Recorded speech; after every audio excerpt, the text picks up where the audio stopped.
to be with you today afternoon. And in fact, I always, though my number was number one in the list, I always, the most favorite cricketer of mine is Anil Kumble. He used to come to bat at the last, that is at the end. And I also like to come at the end, and having scored centuries by that time Ganguly, then Sunil Gavaskar, Sachin Tendulkar, and many in between. It's now Kumble's term just to tell you what according to me is going to happen, or how I look at it. So you will score 4 sixers immediately, sir. No. Yes, in the picture I have shown, I'm in the process of a positive change. I'll start with that picture. Let me go. I'd like to cover EA 2003. Sir, Jayandev sir has already covered some challenges. He has already referred the MOP's presentation. Why review? Why amendment? There are 17 important major changes which are proposed. Role of the state regulator post amendment, NTP or a tariff policy being made mandatory. Then selection process for ERC, and some conclusions. Of course, these things are already told to you that yes, the country is passing through severe fuel shortages, both on the domestic coal and gas level. Roughly 300 million Indians do not have access to electricity. Despite many efforts for over 20 years by Government of India, the financial health of distribution licensees is critical. There's an ever-increasing graph. Of course, I'm going to show you the present status. There's a meager success in promotion of competition, though I'm also one of the reasons for that, ex-regulator. Open access, parallel distribution licensee, distribution franchisee. Sir, I want to ask you a question. Yes, sir. Do you regret this? No, I don't regret. Very, thank you. Yes. So here is an ex-regulator saying denial of open access, but I have no regrets. Because there were reasons. Okay, we'll let us not waste time in that. I'll say that is what was again important, which Dev sir has also commented. SERC is not 100% successful. Though he has said 10-20%, I will put 100% successful in bringing accountability in regulated entities. Let us see the profit and losses on subsidy received basis in various distribution licensees in the country. And what you'll notice is in 12-13, the losses were 972 crores. Basically, out of these losses, 8 states, that is Andhra Pradesh, Rajasthan, Tamil Nadu, Uttar Pradesh, Madhya Pradesh, Haryana, Jammu Kashmir and Bihar account for 91% of this figure. I have put before the FRP or after the FRP? Before FRP, of course. And then state-wise losses on subsidy received basis, I have put all the states. And what I notice is last 5 states, again, nearly 80% of the losses were contributed by these 5 states. Then let us see the total outstanding loans. They have reached 3 lakh crore rupees in 12-13, total outstanding loans. And in the outstanding loans also, these 5 states, that is Madhya Pradesh, Uttar Pradesh, Tamil Nadu, Rajasthan and Andhra, I call them Matru states. These 5 states, they have a share of 61% in the all India outstanding loans. So this is where we are starting. This is where is the starting point. And that is why rightly Dev sir has said, yes, the first thing we should do is market development and bringing competition in the sector.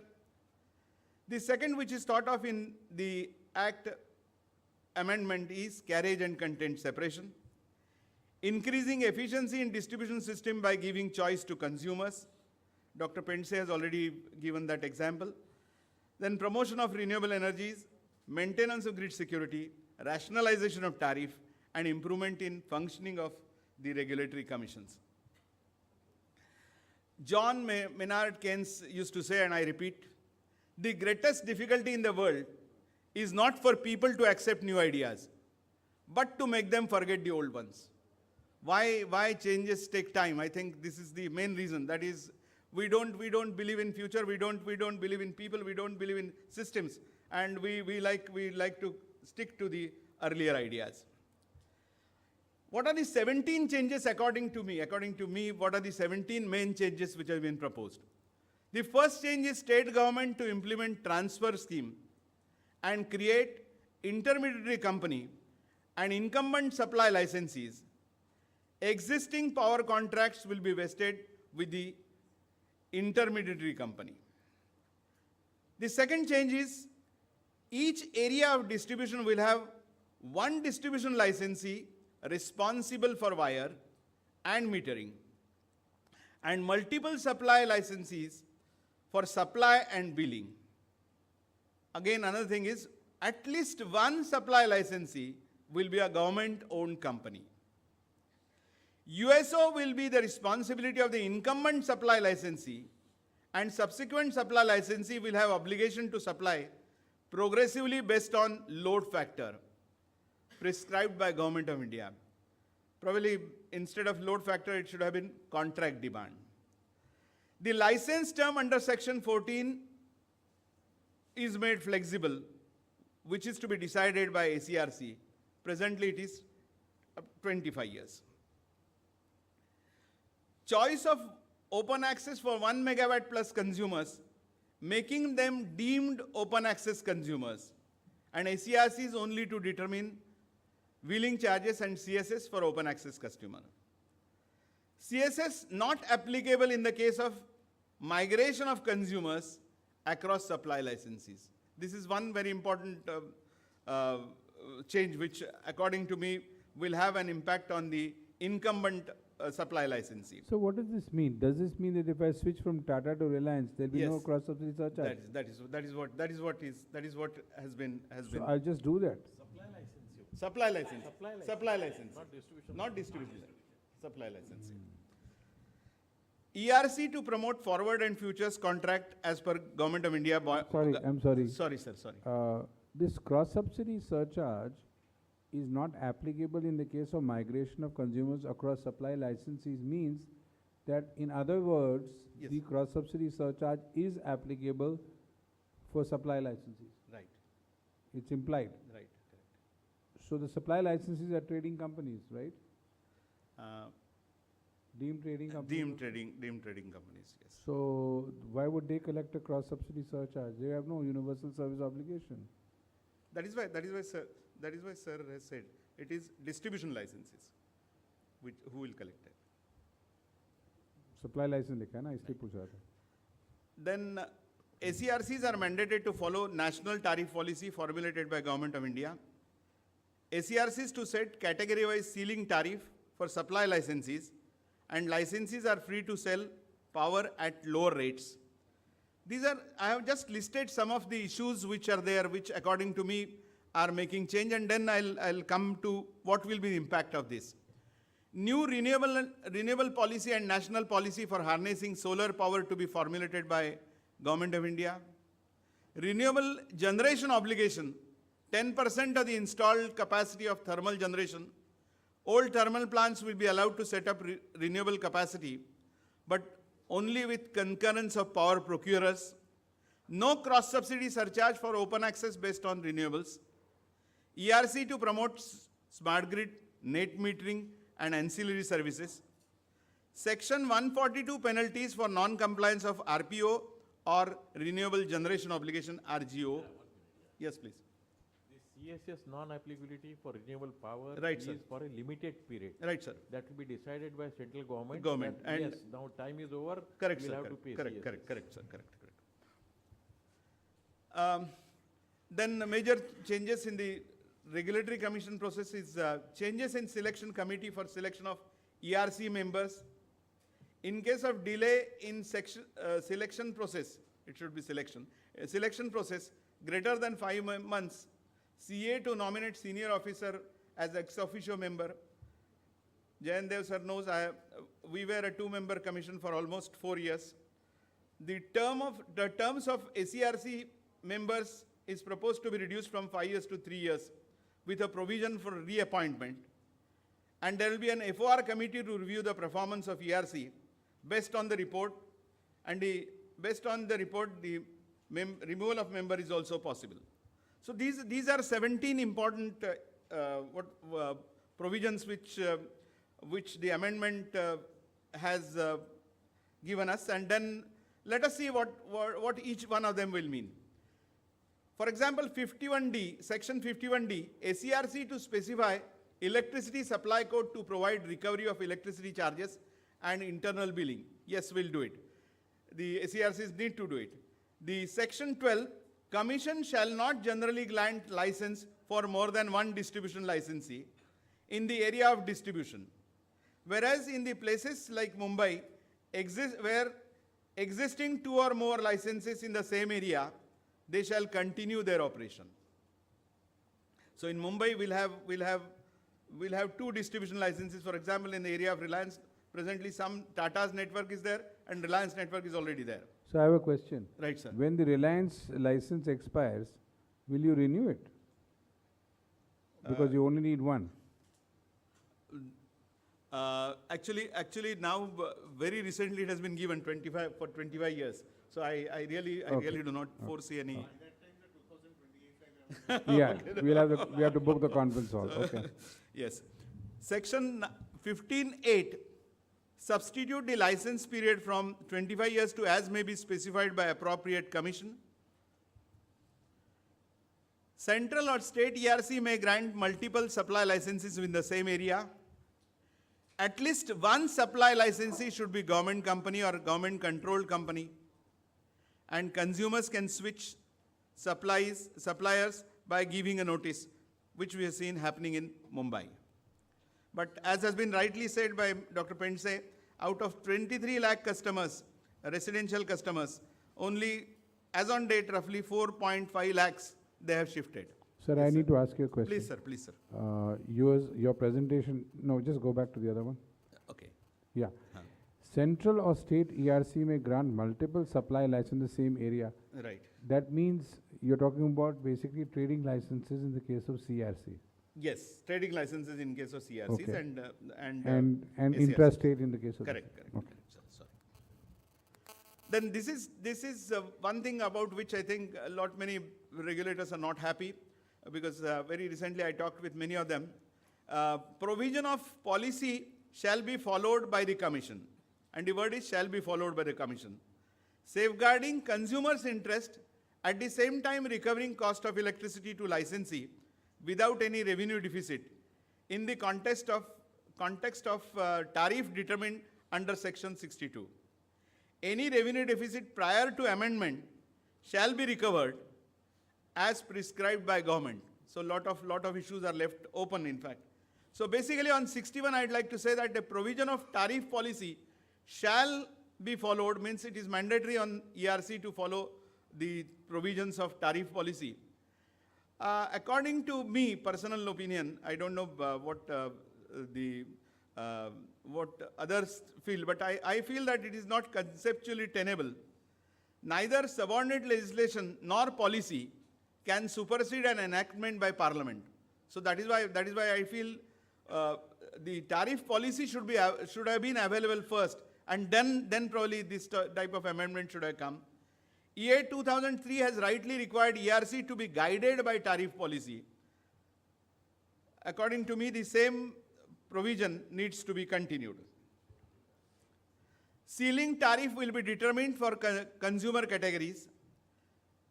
Supply licensee can levy any consumer category lesser tariff than ceiling tariff.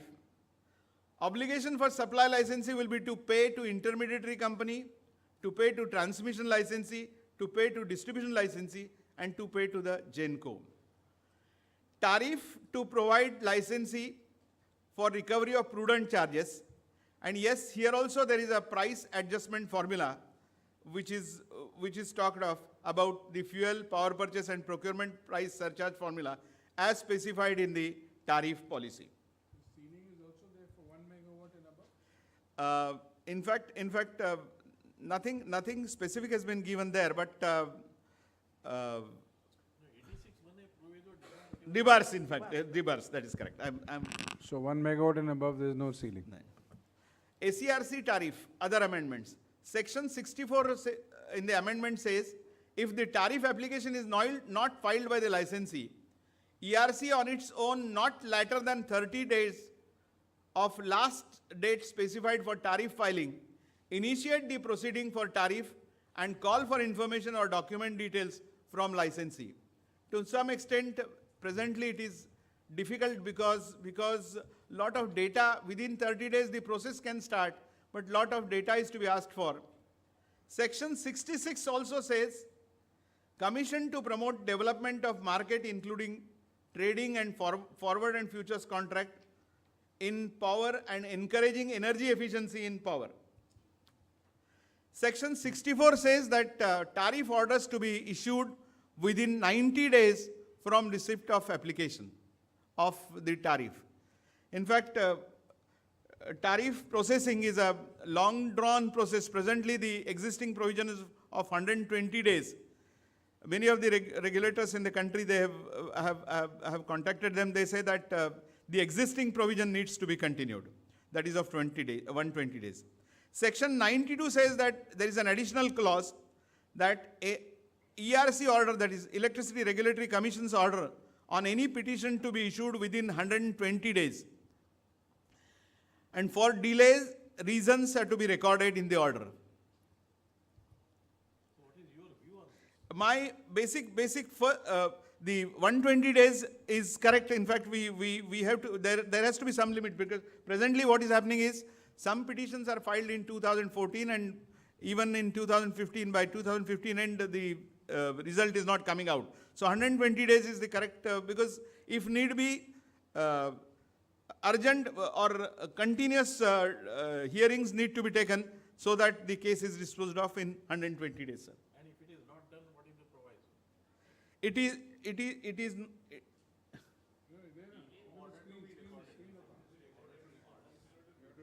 we have to record. Right. Only when you will give the order. Yes, you're right. Selection committee for selecting SERC members. Basically, under section 85, the constitution of selection committee is 5-member instead of present 3-member. And they have included the chairperson of CERC and MD or chairperson of financial institutions specified in Companies Act 2013. An important provision is, in case of delay in constitution of selection committee for more than 2 months, or in appointment of member or chairperson SERC for more than 5 months, central government shall be entitled to nominate one officer of CEA as ex officio member of the commission. I think, yes, this needed some limitation, because otherwise for years together, many of the posts were vacant. Sir, I want to ask a question. Please, sir. What happened to the Supreme Court judgment that one judicial member has to be there? Is it dealt with here? Actually, no. Actually, it is not dealt with in the act. Well, it should be dealt. It should be. There should be some legal person. Correct. Otherwise, they will not protect the consumers. That's There are right. cases here where at 4 o'clock they have suo moto taken the petition, and by 5 o'clock 5,000 crores are imposed on the consumers of Maharashtra. That's right. That's why a legal That person legal is required. has to be. Then on the tenure of ERC member, a chairperson or member term of should be of 3 years and shall be eligible for one more term through reappointment. Existing provision is 5 years term, and there is a bar on reappointment to be retained. So 3 years is a shorter span. That is what I personally feel. So 5 years may be continued. I will share with you something. Right, sir. Recently in Maharashtra, a few months back, so many consumers, some industrial consumers came to me Right. and they said, how we can remove the chairperson of this commission? They were so unhappy with her dealings here that they have openly asked that we want to remove her. Procedure kya hai, jara bataiye. So at least for 3 years, that means, that is what I said. Most of the commissions are 2-3 years old average. So Section 90. no, removal of member is there today also. Today, based on the order of APTEL, if somebody would have gone to the governor or to the Maharashtra chief minister, saying that this order says, there is one order regarding that Tata Power Motor Company's order. Direct findings are there of APTEL saying that they have not protected the consumer interest. There was no reason. At least 5, 6 items are there where there was no answer by the commission. And on the basis of that order, either the person himself should have resigned or consumers could have gone to the governor, because the governor was in charge in Maharashtra at that time, President's rule, and could have requested governor that, look, these are the provisions in the act, this is what the APTEL is saying. Yes. You initiate the inquiry and suspend the person concerned, because they are not protecting consumer interest for which they are appointed, and consumers are paying taxes for payment and salaries and running of this commission. Right, correct. Section 90, the provision is now there for removal of member on the basis of non-performance adjudged by the committee constituted under section 109. And the committee is to be appointed by Forum of Regulators, a 3-member committee, independent committee to review performance of any commission and submit report and recommendations. Of course, instead of FOR, I think if it is, sir has rightly said, if it is AT's directions, then they can be faster done, faster action can be done. Amendments impacting ACRC, for example, section 127, any person aggrieved by the final order under section 126 can prefer an appeal. Presently, he is doing an appeal with electrical inspector, but that appeal will now go to ombudsman, who shall be appellate authority under this section. This is a good change which they have brought. And section 166, the decisions of district level coordination committee shall be placed before ACRC within 7 days. Penalties have been increased from 1 lakh rupees to, have been increased to 1 crore rupees from 1 lakh rupees for non-compliance of directives, and per day penalties have also been increased. There are some issues which I thought I'll bring out is about what are the actions needed by the government. For example, section 45A tells government to prescribe manner of collection and realization of any dues under relevant laws for the time being, along with electricity dues. Section 59, government to recommend revocation of license due to non-compliance of SOP. In fact, I personally feel that it is not advisable to bring government into picture for revocation of license. Section 131, state government to draw a transfer scheme of distribution licensee relating to supply of electricity to a company, and who shall be incumbent supply licensee and all PPAs with the intermediary company. In fact, Electricity Act 2003, the final transfer schemes of many states is still work in progress. So I don't know how this transfer scheme will work. So this is a very difficult provision. Section 1, unless there is some time limit given, unless a program has been rightly chalked out, this is going to take time, because only Gujarat government has issued the final transfer order as per Electricity Act 2003. Section 162, to empower government to make rules relating qualifications, powers and functions of chief electrical inspector and levy of fees. Finally, I think the modified policy document to be available along with amendment to understand the exact implementation envisaged. So all policy documents which are referred there, these documents should be available before the final amendment comes. ERC, according to me, needs to be guided by tariff policy. The transfer scheme is a difficult task. A roadmap has to be difficult, a definite roadmap has to be given.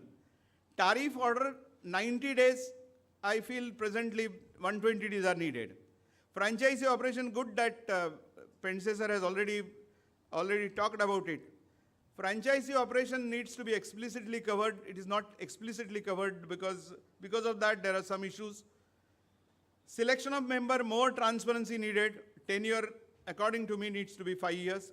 Instead of FOR committee, ATE may review ERC, and similar to RPO, RE Power, for RE Power, specific targets for energy efficiency and demand side management as energy efficiency obligations needs to be given.